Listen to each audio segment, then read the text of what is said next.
En 2011, il n'y avait plus aucune raison de maintenir une grande force armée en Irak.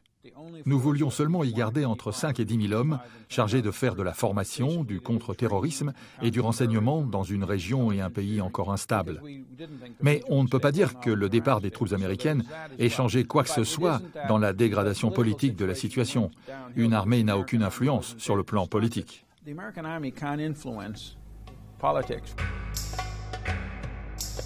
Les forces américaines quittent le pays en laissant derrière elles Nouri al-Maliki aux commandes de l'Irak. Le Premier ministre Maliki, installé par l'administration Bush en place depuis 2006, est issu de la communauté chiite irakienne. Il est réélu en 2010. Maliki est très proche de l'Iran, l'ennemi juré de la communauté sunnite irakienne. Le résultat, c'est l'aliénation d'une grande majorité des sunnites, même si à la base ils sont réticents à tout effort pour reconstruire la nouvelle Irak. Ils ne supportent pas d'être devenus une minorité. Mais on peut dire que le Premier ministre Maliki a jeté de l'huile sur le feu. Au moment précis où les États-Unis évacuent le gros de leurs troupes d'Irak, la guerre civile éclate en Syrie. La combinaison de ces deux facteurs a redonné vie à un terrorisme moribond. C'est le moment précis où Al-Qaïda en Irak donne naissance à l'État islamique.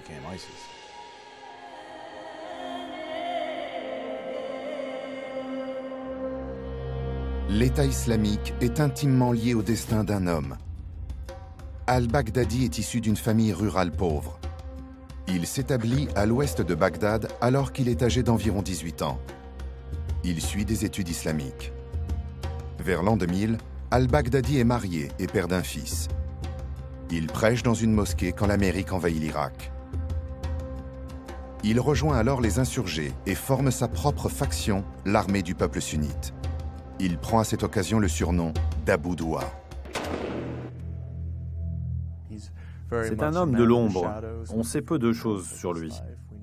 Il est originaire de Samarra. Il a étudié l'islam à Bagdad et à un certain moment, en 2003, il s'est radicalisé et a rejoint les insurgés. En 2004, Al-Baghdadi passe 10 mois dans les prisons américaines en Irak. Classé comme prisonnier civil et non comme membre d'un groupe armé, Al-Baghdadi recrute en réalité des partisans. Tous ces personnages, Al-Baghdadi, toute la hiérarchie de l'État islamique, a passé du temps dans les prisons américaines, où ils avaient tout le loisir de radicaliser et nouer des contacts. Ils se sont concertés et se sont dit, une fois dehors, on reprend contact et on redémarre nos opérations. C'est ce qu'ils ont fait. À sa sortie, Abu Douwa devient un haut responsable de la branche irakienne d'Al-Qaïda. Il rejoint ensuite le conseil consultatif des Moudjahidines d'Irak qui proclame l'État islamique d'Irak. Il en devient l'émir en 2010. En octobre 2011, Abu Douwa devient Al-Baghdadi. Il est inscrit sur la liste des terroristes les plus recherchés par le gouvernement américain, qui offre une prime de 10 millions de dollars pour sa capture, faisant de lui l'un des 3 chefs djihadistes les plus recherchés au monde. En cela, le système carcéral américain en Irak a joué un rôle prépondérant dans l'essor de Daesh.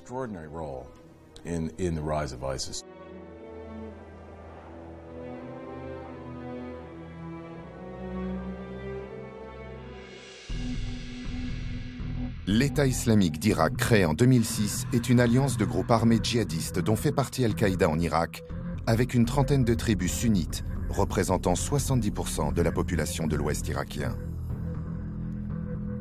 La branche irakienne d'Al-Qaïda est absorbée dans l'État islamique en 2007. L'objectif de l'État islamique est le rétablissement du califat des Abbassides, un État musulman s'étendant de l'Afrique du Nord à l'Asie centrale. L'État islamique est un mouvement salafiste djihadiste particulièrement hostile aux chiites. Et ensuite, il s'est lancé avec l'aide de beaucoup de pays, enfin beaucoup de familles de pays arabes et de certains pays arabes aussi. Il s'est lancé dans cette guerre où, en définitive, c'était pas au départ, étant donné que les Américains avaient dit qu'ils allaient partir, c'était pas une guerre contre les Américains, c'était une guerre contre les chiites. Cette première version de l'État islamique est composée d'hommes aguerris au combat. Certains sont des terroristes djihadistes, d'autres sont des centaines d'anciens cadres de l'armée de Saddam Hussein.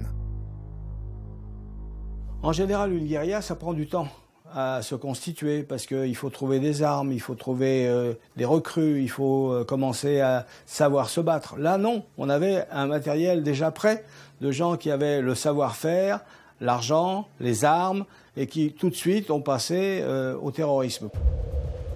De l'autre côté de la frontière irakienne, en Syrie, la guerre civile explose. Le conflit engagé en 2011 par l'armée syrienne libre contre les troupes gouvernementales de Bachar el-Assad apporte un nouveau souffle à l'État islamique. La guerre civile en Syrie a été le moteur et le carburant de l'État islamique. Le groupe a pu se procurer quantité d'armes et des recrues parmi les populations.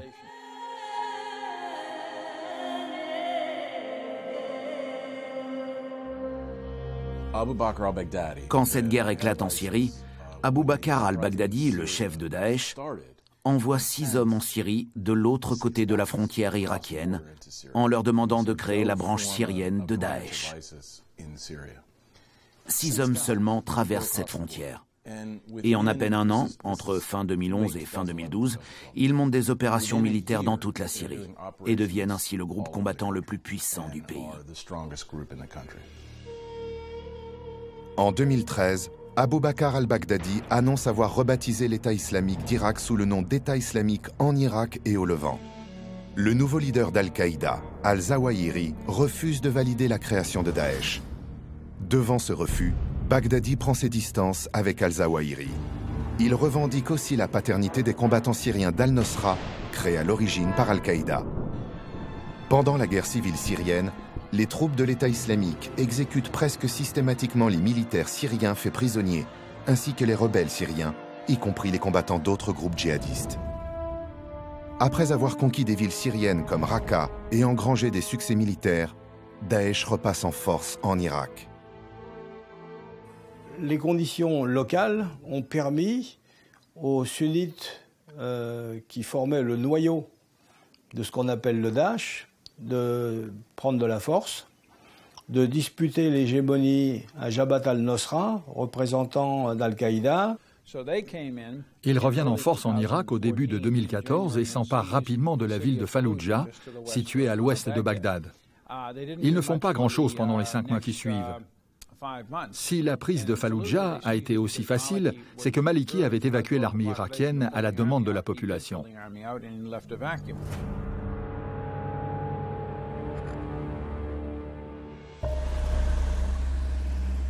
Le 9 juin 2014, Mossoul, une ville de près de 2 millions d'habitants, est prise.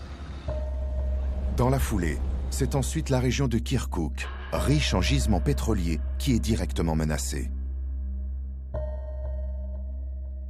Ils ont très vite pris les territoires du nord et la ville de Mossoul. Ils ont mis en déroute les divisions de l'armée irakienne, soit 70 000 hommes. Ils ont traversé le fleuve Tigre, pris la ville de Tikrit pour enfin menacer Bagdad par le nord. La capitale était déjà menacée à l'ouest depuis la chute de Falloujah.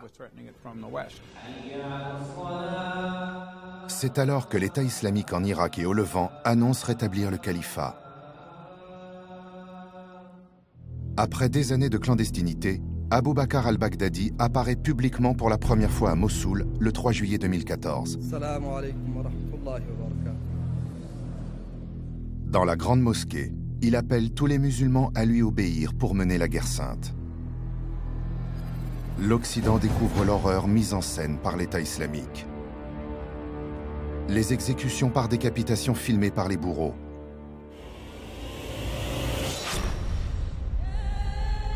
L'État islamique est accusé par l'ONU, la Ligue arabe, les États-Unis et l'Union européenne de crimes de guerre, de nettoyage ethnique et de crimes contre l'humanité. Le virus de la violence se répand à grande vitesse dans toute la région.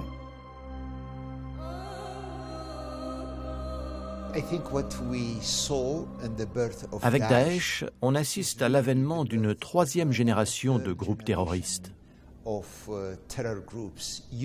Ils instrumentalisent la religion dans un but destructeur, pour faire disparaître tous les fondements de la civilisation.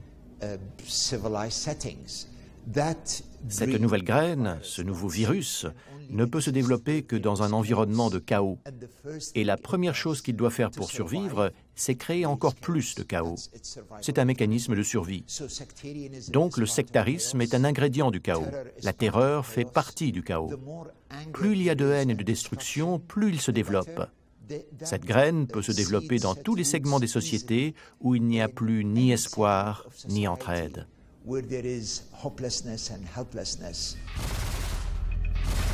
Les troupes gouvernementales irakiennes sont incapables de faire face au chaos djihadiste. La politique sectaire du Premier ministre irakien vis-à-vis de la communauté sunnite est critiquée par plusieurs observateurs étrangers, qui y voient la raison du ralliement de chefs sunnites à l'organisation armée djihadiste. Maliki vivait dans la peur constante d'un retour des sunnites, du parti baathiste et d'un nouveau Saddam. Cela explique son impossibilité de conduire des négociations avec les membres de la communauté sunnite qui combattent Daesh en Irak. Il n'arrivait pas à se défaire de l'idée qu'ils allaient tenter de le renverser. Devant cette incapacité à unir l'Irak et à la suite de pressions internationales, Maliki quitte son poste en septembre 2014. L'État islamique s'installe alors durablement dans tout l'ouest sunnite de l'Irak et l'est de la Syrie. Ce n'était pas si facile que ça que de prendre Mossoul et Tikrit, mais le fait qu'ils aient pu les conserver aussi longtemps soulève bien des questions. Il est compréhensible que ces villes aient pu être conquises pendant une période de faiblesse. Mais comment justifier qu'ils aient pu les conserver et y renforcer leur position pendant 2 ans, alors que tout le monde arabe, à commencer par l'Irak et ses alliés de la coalition, était contre? Là, ça pose de sérieuses questions. La réponse repose en partie sur les alliances passées entre Daesh et les tribus sunnites irakiennes et sur la puissance de leurs capacités militaires. Daesh menace à présent tout l'Irak. L'État irakien semble totalement impuissant. Daesh a profité de la corruption qui règne au sein des forces armées et du gouvernement irakien. C'est ce qui a permis à l'État islamique de se développer. Ce n'est pas comme si les Irakiens croyaient en ce groupe terroriste. Les Irakiens étaient furieux contre Bagdad. Son principal allié, les États-Unis, ne fait rien. Pourtant, très tôt, l'administration américaine est prévenue du danger de l'État islamique. On a tiré la sonnette d'alarme à plusieurs reprises avant même la chute de Falloujah en 2013 et après la chute de cette ville. Avec d'autres, nous avons prévenu très fermement à l'intérieur et à l'extérieur de la Maison-Blanche. Mais Obama ne voulait pas en entendre parler. L'une de ses réactions a été de dire que c'était des juniors et qu'il ne les prenait pas au sérieux. Après la chute de Mossoul, il a compris son erreur. Daesh passe au second plan pour tout le monde. L'OTAN pense surtout aux menaces russes, les États-Unis pensent à la Chine, à la Russie, à l'Afghanistan ou à d'autres pays encore. Daesh est important, mais pas une priorité absolue. Les Russes pensent surtout à leur soutien à Bachar el-Assad, et s'en prendre à Daesh est secondaire. Les Iraniens, eux, ne pensent qu'à maintenir leur hégémonie en Irak et en Syrie. L'État islamique vit et se développe dans tous ces vides, laissés par les autres pays et leurs autres priorités. À partir de la fin de l'année 2014, l'État islamique est au sommet de sa force. La création d'un califat territorial et l'appel au djihad font venir des combattants du monde entier. Baghdadi a déclaré « On crée un État, le califat, on plante notre drapeau ». Ça a fait l'effet d'un énorme aimant pour des gens du monde entier.